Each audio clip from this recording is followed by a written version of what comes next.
What's going on, everybody? I am Michael Keefe. He is Fred Greetham, and you are inside the Browns beat here on the OBR streaming network. The Orange and Brown Report is the oldest and largest independent Browns coverage site in all of Cleveland. So you are here on the streaming network, whether you're watching us on YouTube or Twitch or X or Facebook or wherever you're watching, we welcome you in. We are excited to talk with you about the Browns and the NFL draft, and maybe even a little bit more news that we want to get to on tonight's show. So thank you for joining us live here tonight, just like you do every Wednesday night at 7 p.m. here on the streaming network. Listen, this is a very easy show to plan. Not all of them are like that, especially in the offseason. Sometimes Fred and I have to go back and forth a million times on what we're going to talk about. This is an easy one. It's the draft. It's the aftermath of the draft.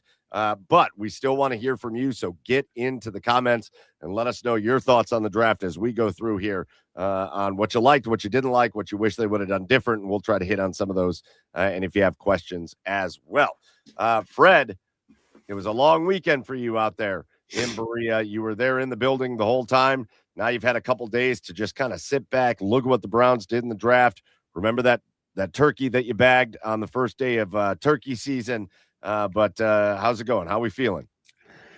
Yeah, it's been a blur. I mean, yeah, as you mentioned, I think I wrote 13, 14 stories. You had 10 players, and I wrote one like a reset in between. Now, what should they do? And then a recap and a preview. And so Barry got his money's worth, I think, over the weekend from me. But no, it's always kind of good. I like to get through it just from one aspect. It's this year, I'd had some help in the writing the last couple of years, but this year with the full go on the draft cave, I was pretty much, getting the writing down, but that's okay. That's part of the deal.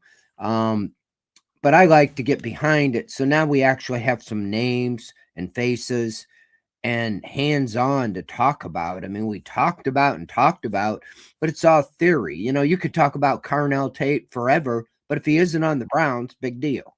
We don't care anymore. I mean, most Browns fans so wish him well and so forth. But so that's kind of how it is. Okay, these are the 10 guys, they drafted.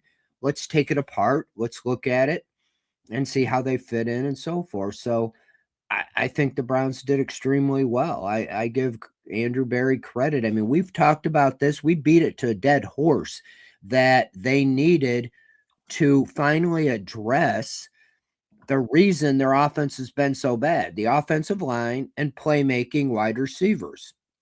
And whether these are the right guys or not, but there's some names we mentioned quite a bit. Spencer Fano, Casey Concepcion, Denzel Boston.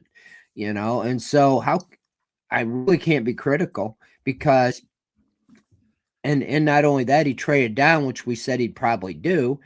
And if you remember, I think both of us said trade down, but don't go too far where you can't get an elite player. You go down like to 12, like they were talking the Cowboys, you probably wouldn't get Spencer Fano, or you probably wouldn't get Carnell Tate, or you didn't get Tate anyway. But the best wide receiver, the best tackle. So here they got the best tackle in the draft. And I'd argue they got probably number 4 and 5, at worst 5 and 6 at wide receiver in the draft. So that to me, is it. And I had a little bit more of the takeaways on it. But I mean, what'd you think? Well, no, I think you bring up a good point and again, it should just be a good lesson all the way around. Is you do things and you go through and you think, all right, I got a good feeling on what this team's going to do. I got a good feeling on what this team's going to do. And man, oh man, Carnell Tate. And then all of a sudden reality hits when Tennessee comes up and takes Carnell Tate. And it's like, well, okay. No, I'm actually very grateful. To be honest with you, Fred, I leave the draft grateful that pick happened because I wanted Carnell Tate. He would have been my preferred choice at number 6. However, what I am grateful for is I'm grateful he wasn't even an option.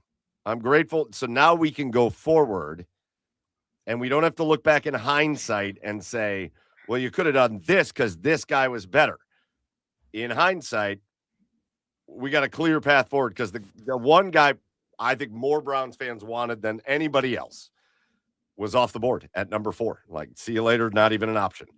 And that, as much as I would have liked having Cardinal Tate, now that I see the way the draft played out, I'm glad the beginning went like that, Fred. I'm glad it went like that, and we don't have to play that game moving forward. Well, and you could say the same thing about Ty Simpson at 13, Yeah. because Yes. whether it's true or not, Andrew Berry's was kind of admitting, in a couple media interviews that he was in play, at 24 or 39, but they were pretty sure he was going to go to the Rams at 13 if they didn't trade up. So, I mean, that's another one. I don't know if that would have solved the problem if you didn't think he was number 6, like worth taking at 6, then you just kind of, okay, you got another guy, in the mix. So I just, for so many years, even with Andrew Berry, you kind of had obvious choices, and they didn't ever, they draft somebody that like you never heard of, or from somebody from Austin P. No disrespect to Austin P, but you're like, are you kidding me? We're smarter than everybody else. We found this guy. So they're sticking with, the guys by most. Now, if these guys don't work out, so be it. But last year, when you look at the top 4, I think after the top 4, it's gravy, anything you get. Last year, Mason Graham, Carson Schlesinger, Quinshawn Judkins, Harold Fannin. They all look to be really key contributors. Now, hey, Dylan Sampson might really be too. And for that matter, Shedeur Sanders or Dylan Gabriel. But those top 4 is what you look at. This year, what I liked probably the best was the top 4 guys you got: Spencer Fano, Casey Concepcion, Denzel Boston, and Emmanuel McNeil Warren. All were rated by not just one, but by at least 2 major. Daniel Jeremiah put a lot of, I like him a lot. Those 4 were in the top 25. That means they're all first rounders. Yes. Dane Brugler, who a lot of people think is gospel, those 4 were in the top 26. So those were all first rounders. Now, any way you shake it, if you get 4 first rounders by 2 major draft experts, I think you got to feel pretty good. And those 4 guys, if after this year you feel the same about those 4 that you do about Graham, Judkins, Schlesinger, and Fannin, you're going to have a nice core, at least 8 to 10 guys from just these 2 drafts. And we hadn't seen that in forever. And so I wonder, I'm not throwing shade here at DePodesta, but has that changed anything? Now Barry's kind of been on leash for 2 years. I know they're still following some analytics and so forth, but or is he just getting better in his 7th year? Well, I think it's a little bit of all of it. I think sometimes we don't. I think we don't understand like, hey, with time you can get better at things. And maybe that's it. Again, I've always struggled with the Andrew Berry draft conversation because whether people want to admit this or not, I think very much the average person had a very hard time over those couple years where they didn't have first round and second round picks, not talking about third and fourth round guys like they were first and second round guys. I think people still do it with Cedric Tillman. Well, look at Cedric Tillman. I'm like, yeah, he plays kind of exactly like a third round wide receiver, like you would expect. Like, it's almost exactly like you would expect a guy taken at that spot to play. But I think so many people can't avoid talking about him like was a first round. Here's the first player they took that draft. And it's like, well, yeah, but like 70 other players went before him. Kind of like Bo Bell that one year. Yeah. When the first pick was 4th round, after they traded everybody. And I get your point, because think about this year's 3rd round. Is anybody talking about Austin Barber? No. Not yet. Not yet. He's your third round pick, Yeah. and that's the point. If he was the pick, wouldn't be lighting up the phone lines. So No, so I that's think it. it's for You me, it's can't get for me, around those 3 years. no, I think there's growth. I don't know. Paul DePodesta's job is, I want to say this the right way. I think there was a description of what Paul DePodesta's job was, but I think for the most part, Paul DePodesta's job here was just entirely speculation. I don't know that anybody really fully comprehends what he had here.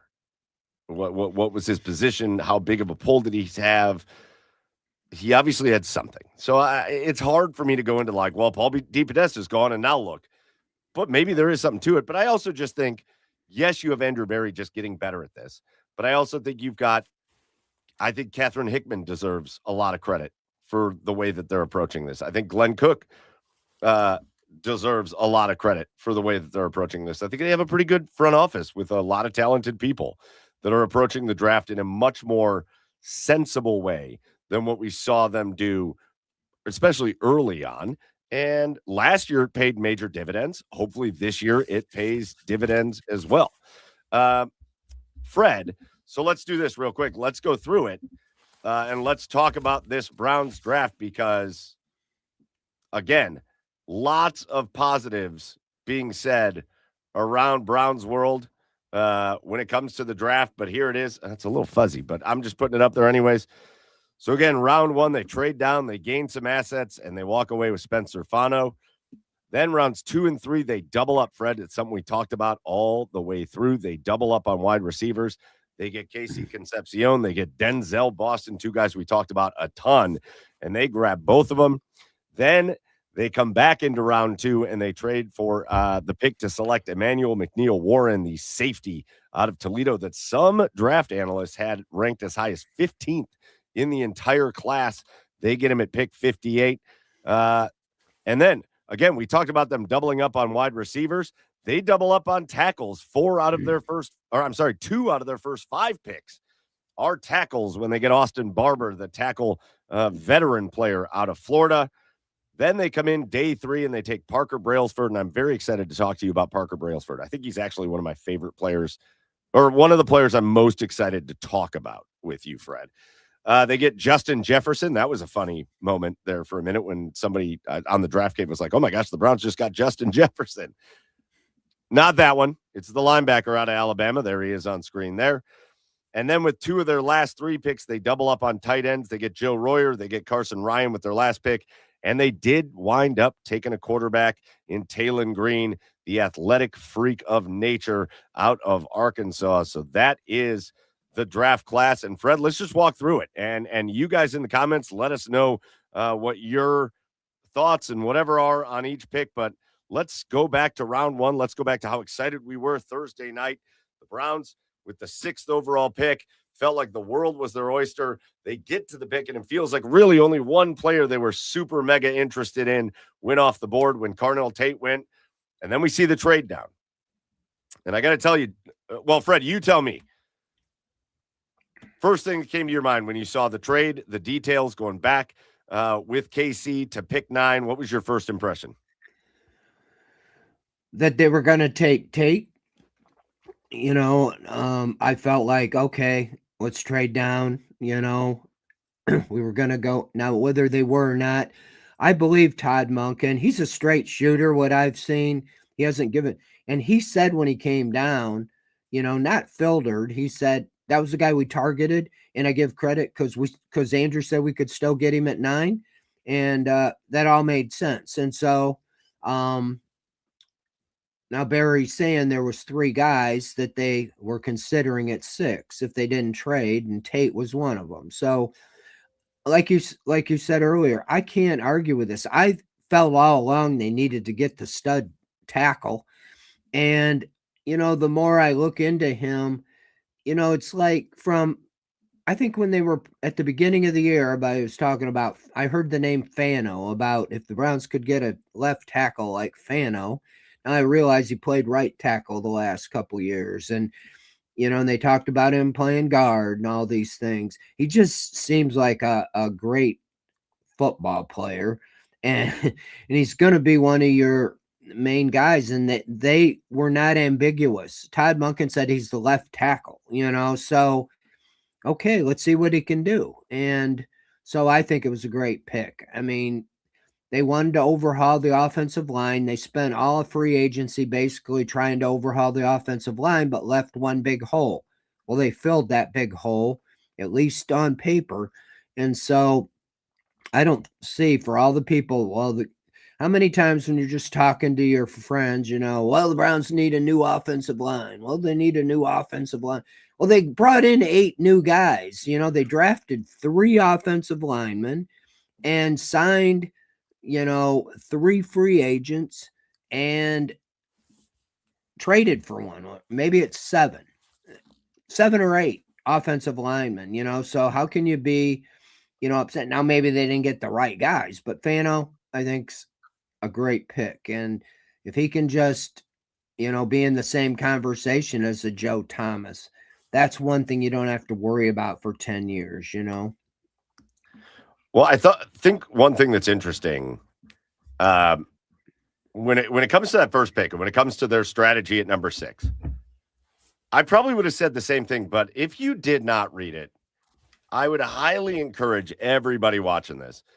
For Yahoo Sports, I hope I'm saying her name right. Jory Epstein wrote she was in the draft room with the Cleveland Browns, and she wrote like a full-on here's how it went inside the draft room piece after the draft, and it is awesome stuff. It is. If you have not read it, you got to go read it. Jory Epstein writes it for Yahoo Sports, and I probably would have said the same thing about Carnell Tate, but there's that real interesting little nugget there that when Tate goes off the board, everybody seemed to kind of loosen up in the room. Everybody seemed like they were fine with that. And actually, there was that moment where she reported that J.W. Johnson turned to Andrew Berry after the Titans selected Carnell Tate and said, "Oh, that's really good for us, isn't it?" And Berry just smiled and nodded and got to work on trade scenarios. Like, it seems like we'll talk about a little bit later in the draft where things maybe did not go the way Andrew Berry thought they were going to go. But it seems like early in the draft, things went exactly how he wanted them to go. And then he gets that pick. And I'll tell you my feelings. When they make that pick or make that trade, and they go from 6 to 9, I was ecstatic. Because it wasn't 6 to 16. It wasn't 6 to 22. It wasn't some of these crazy trades that I saw. It was 6 to 9. It was Kansas City looking to come up and get the best cornerback in the draft. And the Browns managed to pull some draft capital, but they only go back a few spots. And you look at the teams that were there. And when you consider that I think Spencer Fano was their guy all the way, when you consider who they then fell behind, there was just not a threat to Spencer Fano in those groups. And it turns out that was correct. They make the right play. They gain draft capital, and they walk away with Spencer Fano. And I'll just say this, Fred. You and I had a couple guys from our lads on before the draft, but David Syverson was one of those guys. And I asked him this question. I felt it all the way through. We have been talking about Fano as like the guy at tackle since the beginning of the season, if not before that. It was, there's Fano, and then there's everybody else. And then as the draft process went on, you just noticed that a lot of other names started popping up, and Fano's name started like kind of drifting off into the background. And I love the way David Syverson said it. He said it, yeah, it's prospect fatigue. You've heard about this guy and how good he is so many times. Then now you're starting to look for other guys because you're fatigued of this guy. Well, the reality is we maybe get prospect fatigue. The media gets prospect fatigue. The fan gets prospect fatigue. But it does not appear that Andrew Berry gets prospect fatigue because I've said it all the way through. I've always thought Spencer Fano was the number one tackle in this draft, and the Browns wind up with him. That was a thrilling several minutes of the draft for me to go back to 9, to pick up the draft capital, and then still wind up with the guy that I think was the best tackle in the draft. Yeah, and I asked both the scouts from our lads, would the strategy be better if you did do tackle wide receiver or wide receiver tackle? And I remember David said, Carnell Tate, you better get him, there. But he said, if you're asking me to do it, I'd take the tackle. Yep. And the way it turned out, Fano was the first one taken. And I think 7 went in the first round. I was Yeah. just going to look. The last one was Lamu, right? Yep. Where did he go? Did he go before the I don't Browns? remember. No, he went. So the tackle that went immediately before the Browns. Well, not really immediately before the pick, but it was uh, Max Ahenachor went to Pittsburgh at what was that 22, and then 21. the 21, 22, and then the Browns had a pick at 24. Okay, so basically, yeah, your choice would have been, I think, Lamu, which would have been the other Utah guy. So it was kind of like the way it went. It seemed like, okay, that was a smarter move, and you were able to get 2 of the top 5 wide receivers. So whereas if you would have done the wide receiver first, you might have got the 6th or 7th tackle, and this way they were able to double up. So I think it worked out, really well. And I don't know how many times they probably put every possible variable, but I think they were obviously well prepared, as far as in doing their homework with that. And it's, again, you felt like, okay, they were able to address needs. We all felt, I mean, very obviously that wide receiver and tackle were big needs, and they got good players, and they got um needs. Yeah. So Well, I just really I think it just was also, again, I keep trying to help quell people's fears because people get so caught up on right tackle, left tackle, and what they do in college and what they do here. And Spencer Fano was both in college, and he was really good at both. And he did not, again, to reiterate this, he did not move from left tackle, where he played as a freshman and was a freshman All American, to right tackle because Caleb Lomu came in and was better. He moved from left tackle to right tackle because Caleb Lomu came in and was great, but they did not have wasn't comfortable going from left tackle to right tackle, and Spencer Fano said, "Yeah, I'll do it." And he did it. And you've seen it from him. He doesn't care. He said it in his press conference. I don't care where left tackle, right tackle, guard, center. I will play anywhere along the line. I am fine with that. I just want to get out there and block. I loved my other favorite part of this, though, because he is it's not going to take very long. Now, granted, I don't want to make it out like he's not going to have his rookie moments where there's going to be an NFL edge rusher that just makes him look bad. It's going to happen. A rookie's going to be a rookie. But I do also think that it is not going to take very long for Browns fans to look at him and go, "Oh, we love this guy." I think they're going to love him immediately. I think he'll be able to really sharpen Fano quickly with Garrett. Garrett can, with both the tackles they got, be able to, give him a quick tutorial on NFL edge rushers. And so, yeah, I mean, as far as I was going to say the same thing, Andrew Berry, I think, alluded to that it wasn't a reason that he was playing right tackle other than the other guy, really couldn't play right tackle. Well, and if you're the coach, if you're coaching Utah out there and you got 2 first round draft caliber tackles on your team, you want them both out there. And that's the way they can do it. But I will say the last thing on Fano, I love that Todd Monken came out that first night and said, "No, he's our left tackle." Boom, slate him in. He's our starting left. Like, this is not we're not going to have a discussion. He's not a guard. He's not our right tackle. Spencer Fano is the Browns' left tackle. I love that they did that to just put the speculation to bed on, but his arm length was 1/8 of an inch short at the combine. So can he really do that? Or, he played right tackle. No. Todd Monken came out and said, "Nope, that's your left tackle. Move on." I love that. Yeah. As far as that's the only negative I ever heard about him all along. And I don't really know what that will matter, once you have the right technique and all those things, the athleticism and so forth, what they want to do with this offensive line, I'm pretty confident that he's going to be able to step in day one and and do what you need him to do. So, yeah, I mean, I couldn't argue with that at all and why they did that, even though I kind of felt like I wanted him to get one of those top 3 wide receivers. And one didn't go to the Steelers, so that was a good thing. And the moment of the they were draft. on the phone, I think, with Makai Lemon when the Eagles traded up and took him right under their nose. So Yeah, they're getting in trouble for it because oh, really? you're not allowed to call a guy until you're on the clock, and they weren't on the clock yet.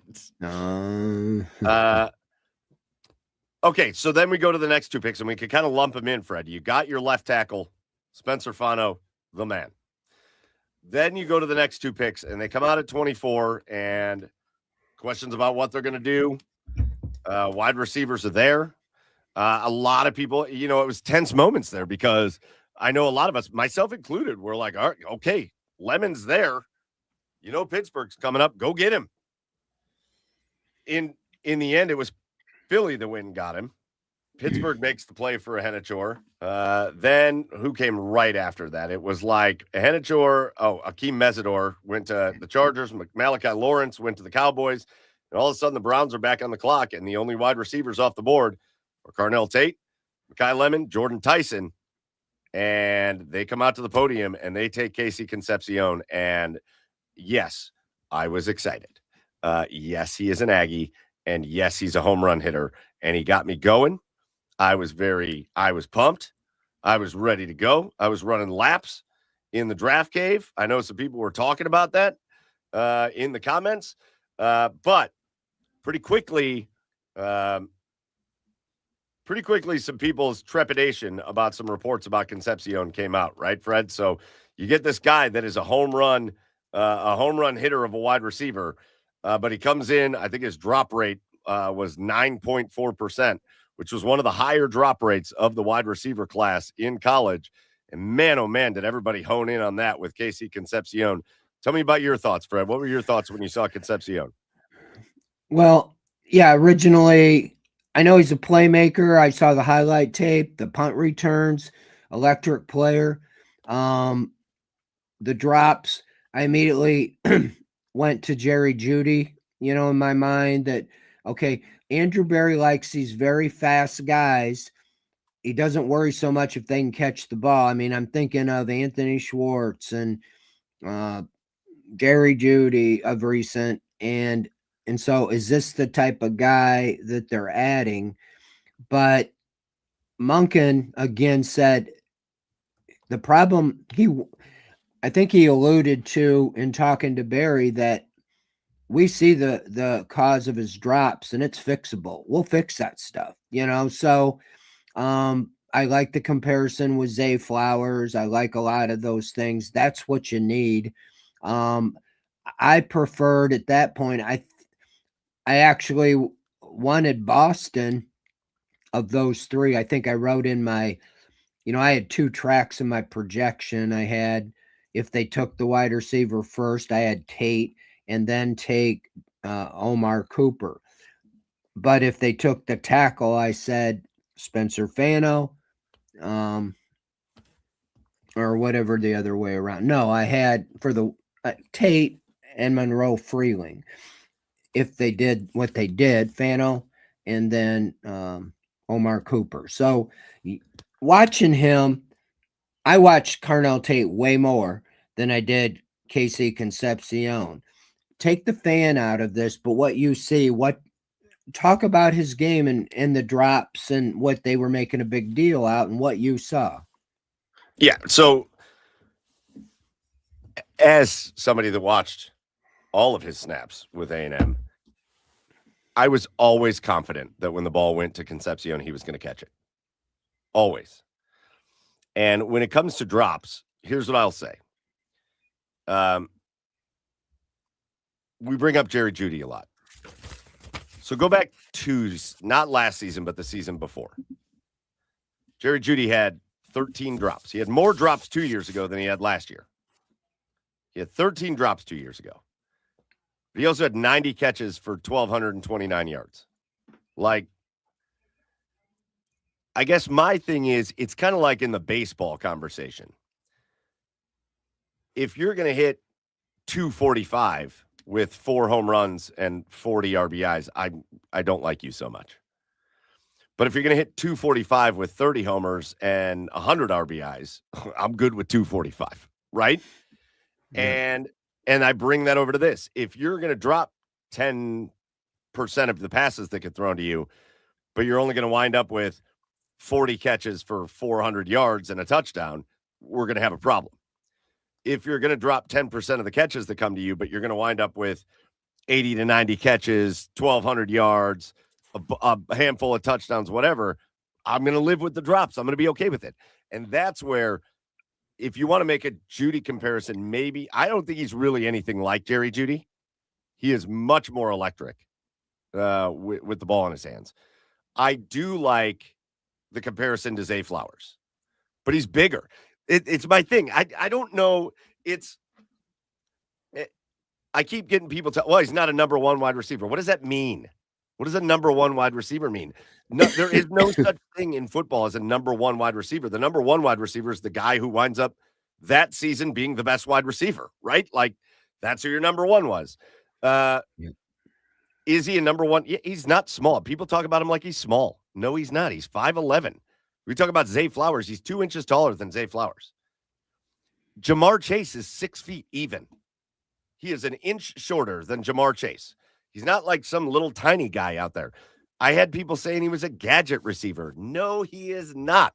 His average depth of target of all the wide receivers that were taken in the first round, his average depth of target was second only to Carnell Tate. And his contested catch rate was second only to Carnell Tate. He is a big play wide receiver. He just does it everywhere. He can do it near the line of scrimmage, but he also does it down the field. He does it over the middle of the field. He does it on the boundaries. He is a guy that can make plays everywhere. And I will say this, I think, kind of like Zay Flowers. Zay Flowers came into the league with a higher drop rate than Casey Concepcion. But you do see this fairly frequently. With NFL coaching, and with this now being their full-time job, you oftentimes see wide receivers' drop rates improve in the NFL. Now Zay Flowers' drop rate is like 6% in the NFL. More manageable. He'll still do things like, remember the game a couple years ago against Jameis Winston and the Browns, where Lamar Jackson threw him a wide-open touchdown pass to win the game and he dropped it? It happens sometimes. That will happen with Concepcion sometimes. But give me the good of Casey Concepcion. I'll handle the drops. I'll be fine with it. Well, with yeah, the ball in his hands, he's electric. To your point, I think adding Boston and Concepcion should help Jerry Jeudy be even better because I don't think he is not the contested guy. He is not, and because of by default he was your guy, and there was a drop off. That just he just didn't come through. Now you have other guys that can make those plays, and you can go to, in addition to Harold Fannin and so forth. So I think all the way around it helps Jeudy take some of the pressure off. And maybe I've always said he isn't to me maybe a pure number one. And even if Concepcion isn't the number one or Boston isn't the number one, even if they're 1A, B, and C, that will help all the way around. And ultimately it helps the quarterback, whoever's back there. Well, I will say this. Phil just said the comment is, I heard the book on Casey was that not all the drops were necessarily on him and the rest are on him being guilty of looking downfield before securing the ball. I will say I think that last part is not correct. I don't think he had a lot of concentration drops. I think that's just a thing that gets said out in the universe. I didn't see that a lot with him, and actually a lot of people that watched him will say the same thing. There were several drops. Casey has a little bit of an issue, and this makes me actually a little more comfortable because this can be coached. Casey has a little bit of an issue clapping at the ball, bringing his hands together to get the ball instead of having his hands together and receiving the ball. I think he had some drops from that. that can get coached out. I didn't see a lot of concentration issues out of him. Again, the concentration issues would also show up in a worse contested catch situation, and he was good at those. So I think there's just some fundamentals on the catch that need to get worked out. But the first part, Phil, Marcel Reed, you never know where that ball's going when it comes out of his hands. And sometimes it's beautiful, and sometimes it's wild. And Marcel Reed, I'll tell you, Casey Concepcion made a lot of catches from Marcel Reed on balls that were not real easy to catch based on the location and ball placement. So I do agree with the first part. But go back to your point, Fred. They double up on wide receivers. First pick in the second round, pick 39, Denzel Boston off the board to the Browns. And this is where I love the draft the most. I love Spencer Fano, love that. But to get two guys that are both ranked very highly in this draft, to get two guys with such potential as Boston and Concepcion. And listen, Boston wasn't my favorite guy in this draft because they're the opposite players. Boston, big, physical, 6'4", sure-handed, doesn't separate real well. Not the fastest guy out there. But to add two guys that have such potential but are so different, I love the element that brings to the offense, Fred. Now you got Jerry Jeudy can do his thing. That's fine. But now you got these other two guys, and okay, well, now we got to find somebody to match up with Denzel Boston, especially in the red zone, because they could just float it up to him and he'll go get it. But then who are we going to have cover in case? Like, there is a little diversity in that wide receiver room as to how these guys play, and I think that makes them more difficult to deal with from a defensive perspective. Well, absolutely. I mean, that red zone target, I mean, the more you have, the better. And at 6'4", over 200 pounds, he doesn't drop the ball, strong hands. One of the stats I like most about it was 79%. I think Dane Brugler was on the radio talking about it yesterday. 79% of his catches were for first downs or touchdowns. So when you need the big play, he's making the big play. And was the go-to guy. And when you think about cornerbacks, a lot of them are 5'10", 5'11". Yeah. They call it a really big cornerback if they're 6 foot. He's 6'4", and he can go up and get the ball. So he's good in contesting. And so you need that guy on the team. I mean, Cedric Tillman, was noted to be that type of guy. Well, maybe he still can be that guy, but now you have, a higher rated guy coming out of college with that frame, that skill size. So yeah, I like that you have the element of speed as well as possession, go get the ball type guys, and both of them can return punts. I think Concepcion led the nation in punt returns, over 18 yards a return. And haven't the Browns, they haven't needed that at all, have they? I mean, they've tried so many guys. And I mean, they've signed guys in free agency dedicated to be returners, and unfortunately every one of them, like JoJo Natson and Jakeem Grant and Naeem Hines, and all were injured in the preseason before they ever played. And last year, again, you had Gage Lavardane, kind of thrown out there, and he fumbled a couple balls away that cost him. And so, hey, if you got that solved with a guy that can also be one of your best wide receivers, maybe they won't play him at punt returner, but like you said, electric. Get the ball in his hands, make plays. Yeah, and listen, for me, the concern on, and again, I said this during the draft cave. A lot of people kind of jumped on me like, no, look at their size and all that. I don't mean it like they're the exact same player. Stop it. But my concern with Denzel Boston is that the play style is going to be a little Donovan Peoples-Jonesy, where he doesn't separate real well, makes a ton of contested catches, but like, we need you to be more productive than that. I'm telling you, if Denzel Boston lives up to the pick 39, what you would expect out of an early second round pick, and he is more explosive than that, and he can get out of some tackles, and he can make things happen with the football, and he can be a big play receiver down the field. Adding these two guys is a home run. It's a home run for the offense where they desperately, I mean, they were horrifically bad last year at the wide receiver position. And going into this year, you got Judy. And I know he had a bad year last year, but don't count out Jerry Judy. He's a talented player. You got Isaiah Bond going into year two. You're in two new players. I will always be excited when Malachi Corley's on the field because I think he has potential to make special things. I like this wide receiver room is a lot more fun after the draft. All right, we're going to move a little faster, Fred. Then we go still in the second round. They trade back up into the second round, and they get a guy that people were talking about middle of the first round. They get a safety in Emmanuel McNeil Warren that, again, people had him ranked as high as 15th on the draft boards. And the Browns get him at 58, a special defensive player, albeit one that's going to have some stuff to prove. Emmanuel McNeil Warren is a monster. Talk about a big dude. Emmanuel McNeil Warren is a big dude, a big wingspan. He's a hard hitter. He is known for the way he forces fumbles when he hits. Certainly known more as a physical type defender, although really fluid and good with his hips.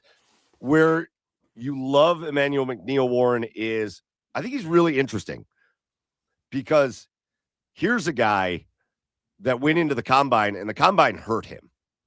Well, quote unquote, hurt him in that his testing numbers are not good. They're most of his like athletic testing numbers were like the bottom tier of the safeties in the draft of all safeties. But then you watch him and you see him play and you go, nah, no. Those testing numbers don't tell the whole story because he can be a little bit of a nickel corner. He can play more in the box. I think you'll see him at nickel a little bit more because of how he's able to help in the run game and the way he is able to hit. But again, he's a guy that can kind of do a little bit of everything. Emmanuel McNeil Warren, Fred, I think that's a guy. I honestly think that's a guy that if Denzel Boston wasn't there at 30, I think they were surprised that Denzel Boston was there at 39. And they were like, well, yes, we're going to take him. I think if Boston wasn't there, I think Emmanuel McNeil Warren would have been the pick at 39. Andrew Berry alluded to that he was in play at 39. And he said of all the guys they got, he was the one they were most surprised they were able to have a chance to get him. And it reminded me of the JOK move a few years ago because a lot of people were talking about JOK really high, and they went up and got him, traded up and got him like at 52. Yes. And he was probably, up until last year, Andrew Berry's best pick in the first 5 years. Unfortunately, the injury. But as far as, I think Catherine Hickman came down and talked about him, said she went to his pro day and said there's a lot to like about him. Yeah. We really, really like him. We can play him anywhere. And here's the thing. Both Delpit and Hickman, the starters, are in the last year of their contracts. Yes, they are. Hickman was a restricted free agent, but he got no offers from anybody.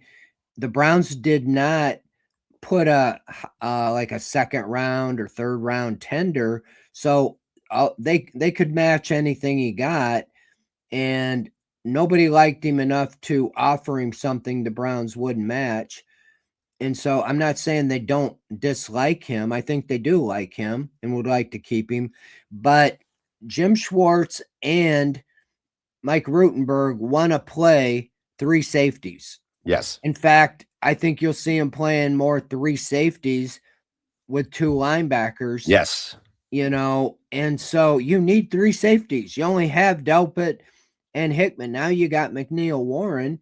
And so you have legitimately three. You have some guys that, McMillan and a couple guys have been around, but you have legitimately now really reinforced the safety in case of injury and so forth. That's the other positions on defense have starters, but are a little shy on reinforcements. But that's another topic. But so I think McNeil Warren can maybe be that third safety immediately, and like you said, could help in nickel or play in the box and move Hickman into coverage and so forth. So all the way around, I think you just get good football players. I mean, there's something there to be rated as one of the 15, 20 best players in the league. You can find a place for them. Yeah, it's. I think it's a great pick, and I think again with so much conversation about Denzel Ward and about why am I blanking? They're two corner. Tyson Campbell. Yeah, oh my God, Tyson Campbell, cheese piece. With so much conversation about okay, you got Ward and Campbell, but then what? Then when you look at what they're able to do when they brought in Quincy Williams to be a linebacker with Carson Swessinger, and then you can play Delpit and Hickman and bring Emmanuel McNeil Warren up, and he can play that nickel position. And so he's close to the line of scrimmage, which is going to be great in run situations and short yardage situations where, again, he uses his huge frame. He is amazing at cutting off passing lanes just by being huge.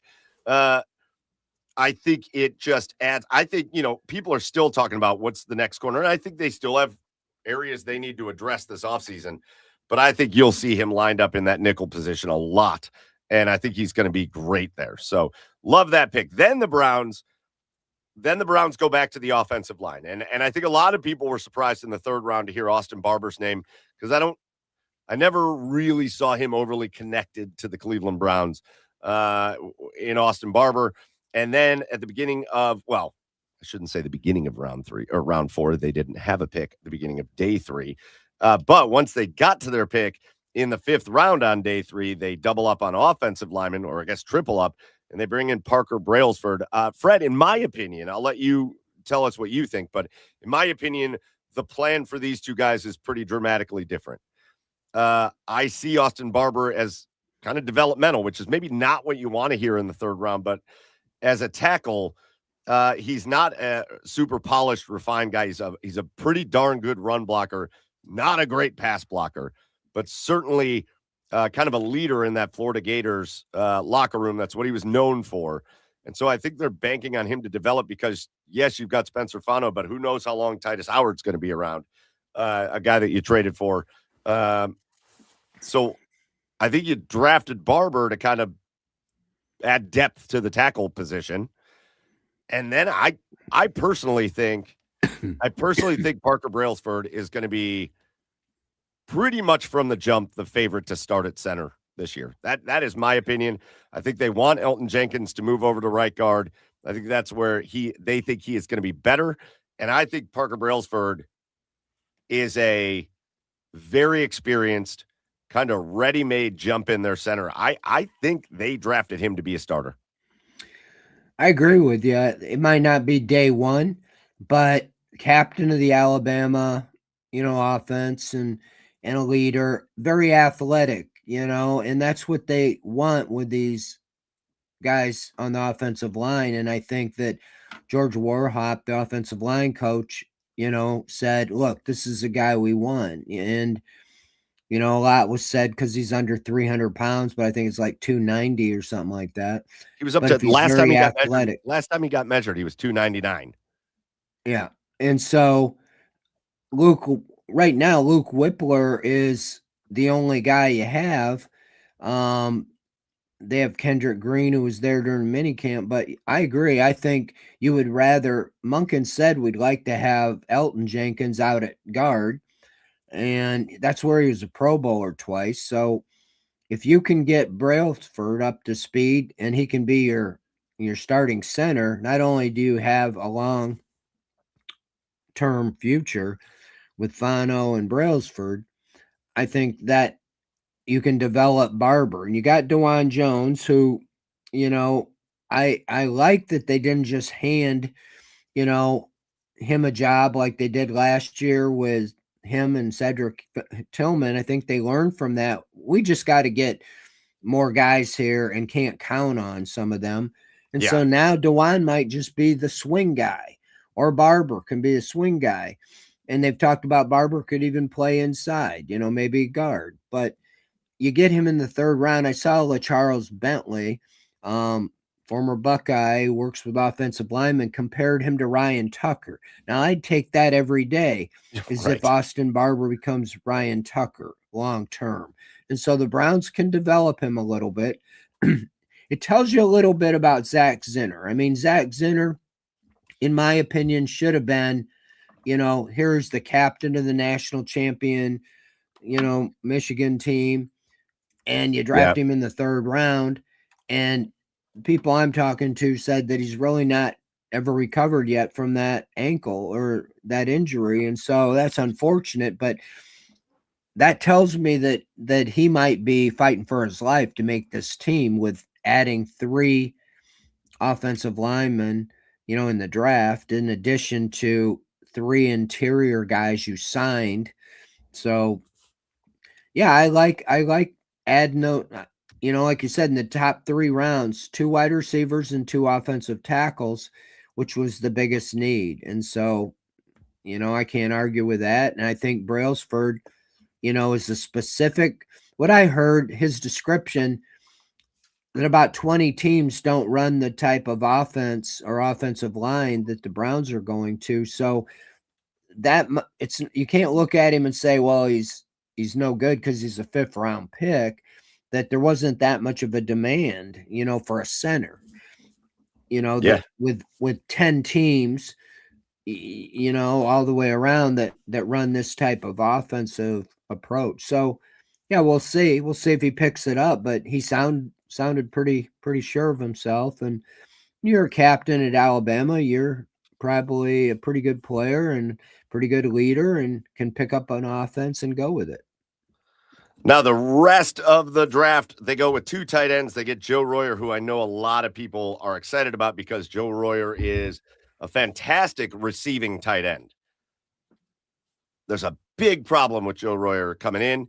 A, he's a bit older. I think he's like 24. And B, he refuses to block. He left Ohio State because they told him they wanted him to block, and he wouldn't. And he went to Cincinnati, and he broke Travis Kelce's receiving record by a tight end there, but still does not like to block. I think it's going to be hard for him to kind of find a spot in the offense with Harold Fannin there, but we'll see if he can turn into something.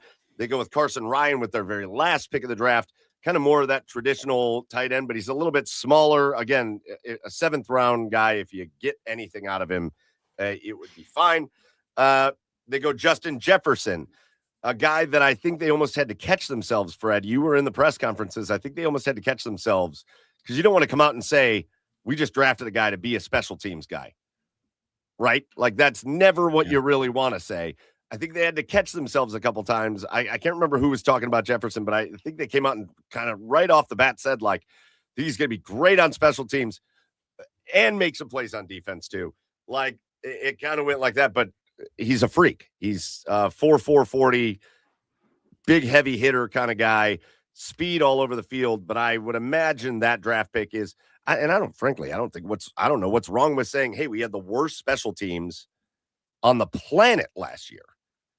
So we went and drafted this guy that maybe he'll turn out to be something on defense, but we're really confident in what he's going to be able to do for our special teams. Like, I have no issue with that, especially in a later round.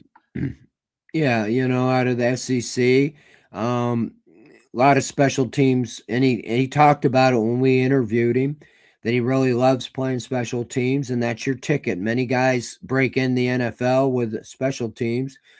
I had heard a little more about him, that he is a guy that could play, could end up developing into, a starting linebacker. He's got the skill set. It kind of reminds me of Jacob Phillips a little bit, who couldn't stay on the field, and he was from LSU, but he played well on special teams and just got injured too much. So, or a Mac Wilson, another guy from Alabama. So if he can carve out a career on special teams, all the more, because that's one of the areas the Browns have left themselves a little thin at linebacker, is really at Quincy Williams and Schlesinger, but no clear cut third guy Yeah. right now.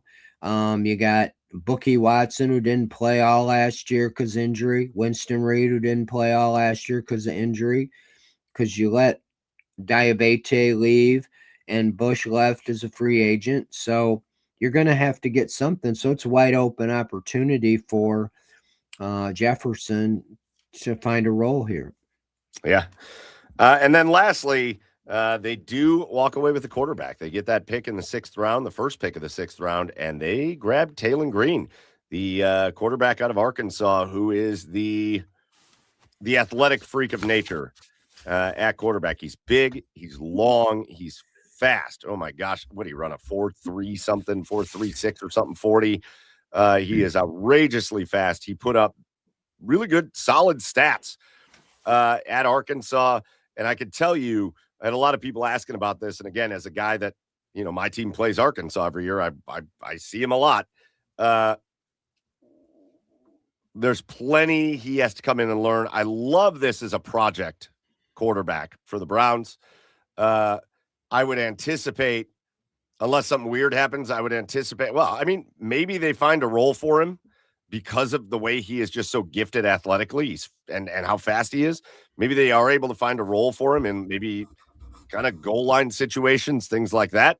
I would imagine he may be pegged as just the practice squad guy to start the year.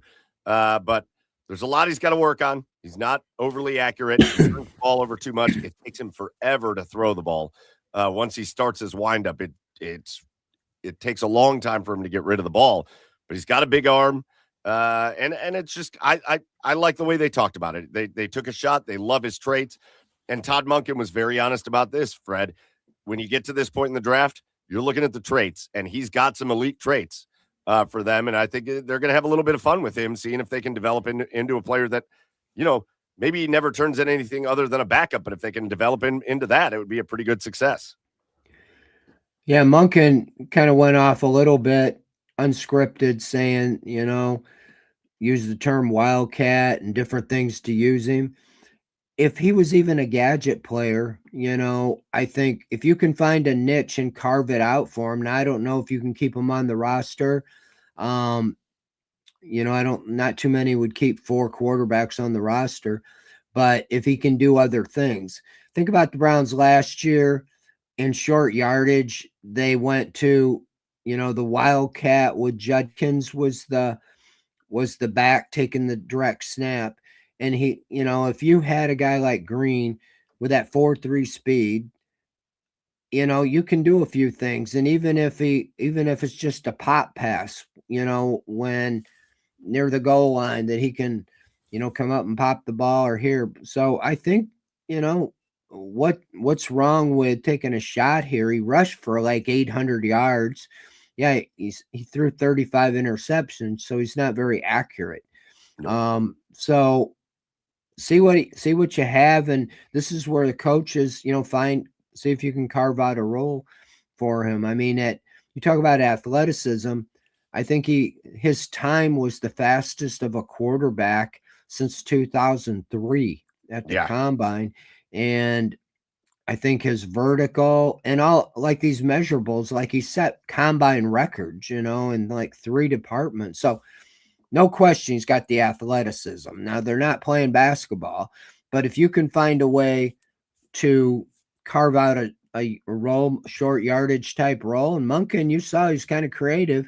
He ran the wildcat with Mark, or the tush push with Mark Andrews, and had him run around the end and made the Browns look silly for a 43-yard touchdown. So, yeah, I'm kind of anxious to see when he gets out on the field next week what he looks like. Yeah. And that's the Browns draft class. And again, those day 3 guys, I liked how they came out and said, we're drafting for, again, I think sometimes the perception is you have a pick, you're just trying to get a player that's going to be awesome. And I think sometimes it's deeper than that. And you're drafting players based on traits that you see that you think you can develop. And these guys take time. And when you view it from that perspective, you can see what they're doing. What's your favorite of the picks, Fred? I think there was several that I liked, but as far as I think Denzel Boston, I just think that that they came back not drafting a wide receiver in his first 6 years before third round, 74th pick, and hoping those guys you catch lightning in a bottle. That not only did he do it in the first round, he came right back and got another one. Took a little luck that he was still there, but to just do it anyway. Um, yeah, I think Boston. I think I like somebody that can catch the ball, Yeah, right. score touchdowns. All right, it's already 8 o'clock, Fred, though. We're going to get through a couple quick hitters here, okay? Quick Yep. hitter number one, you get to the undrafted free agent, and sure, there's some guys. There's Bryson Barnes to put into the quarterback list, uh, and you get Dupree and some really small receivers, which I think is interesting. And they go for another tight end from Bowling Green and Jaron Johnson. There's quite a few players come in, but I think the guy everybody's going to talk about because he got a big contract for an undrafted free agent, and we've seen this with the Browns frequently. But the guy that got the big contract, how about the brother of the number 9 overall pick, Spencer Fano? Logan Fano gets the call as soon as the draft ends. He is a defensive end, kind of an edge player, and he gets a guaranteed deal with the Cleveland Browns. So Logan Fano is going to join his brother in Orange and Brown. That's a pretty cool story. Yeah, it is a good story. I mean, there's a lot of thinking, but about the Tysons, as far as if Jordan and Jalen would be, here in Cleveland, not the same team, but yeah, I like that. And I just think brotherly, you know, um, competitiveness and, hold each other accountable, I think could be good. I mean, Spencer's pretty much entrenched, and I think obviously Logan's going to have to work it, but I think that you got the brother pushing him on every day, and there's a need there. When the Browns lost out on Epinesa because of the physical, I thought they would get somebody, and they haven't drafted anybody, so maybe he could be the answer there.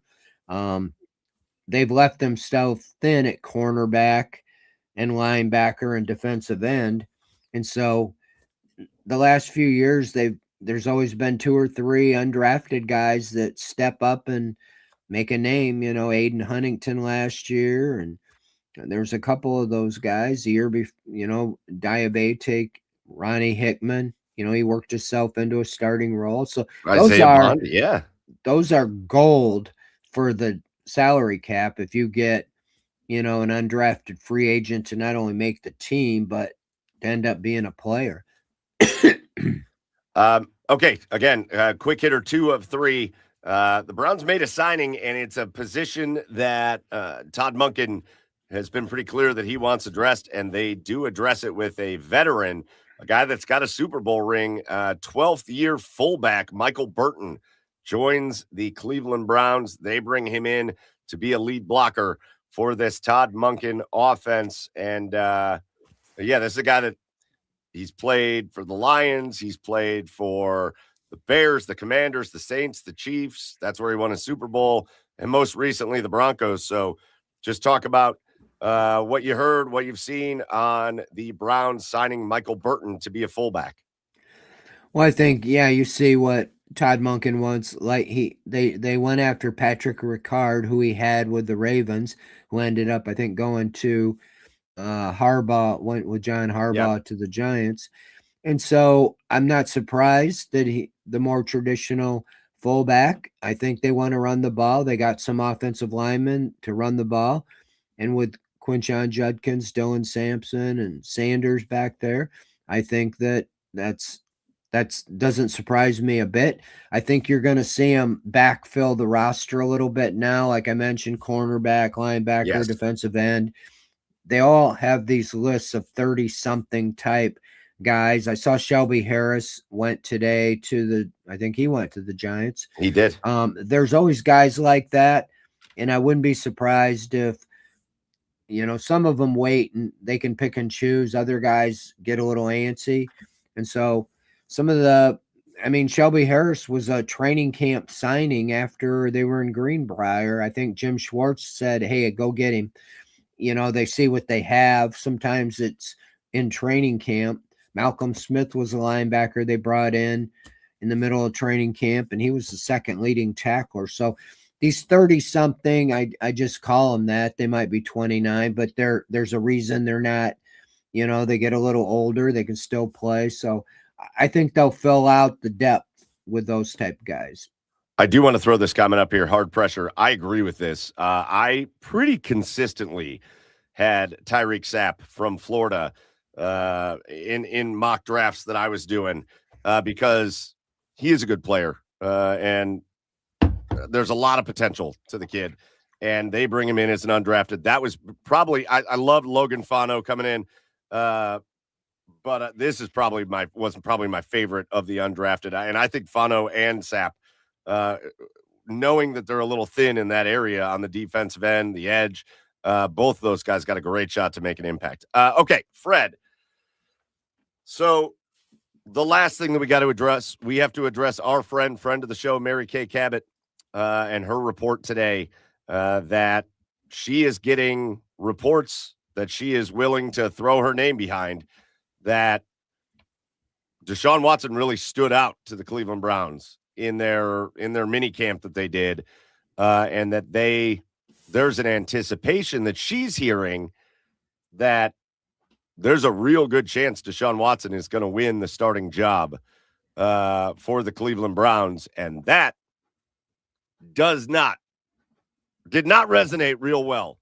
There were a lot of posts went out today after she made that post that said all of the goodwill that the Browns had garnered over the draft weekend is just up in smoke, if that's the story. So, Fred, I don't know if you've heard anything. Obviously, she's got some kind of source that she's getting that from.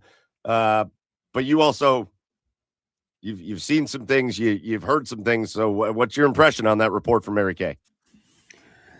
Well, yeah, she didn't make it up. Somebody close to the organization, is kind of giving her that information. The one thing I'd say, it's April, and there's 5 months before they play games. I know Todd Monken wants to get this kind of settled so they can get. I think there's a couple reasons it could be out there to light a fire on Sanders. That even if he thinks he's in position, all the more to give everything he has to make sure, because I think if it's close, they would go with Sanders. But as far as Todd Monken is 60, his first job, he wants to win. I've said it here when that schedule, we haven't seen the schedule, the games, when that actual will be, but we know their opponents. This schedule is very doable, at least on paper. There's only 3 teams that had winning records last year that they play. Only, so with the Steelers having a new coach, the Ravens having a new coach, this division's in play. And if you have good quarterback play, and I said it from the first time, and I know you didn't want to hear me say this, if you really put this to open competition, I think Deshaun Watson is going to look better than Sanders in training camp. He looked really good. I don't know if it was he knew he wasn't going to get hit or whatever, but at Greenbrier 2 years, he looked good. And I just can't, he historically played bad the last time we saw him. So, I think if there is truly a clean slate, I think he's going to look ahead. And if they make the decision in mini camp here, or in the off season, there is a good chance that he would start that way. So I'm not surprised. I'm surprised that they're already putting it out that it's almost like a done deal.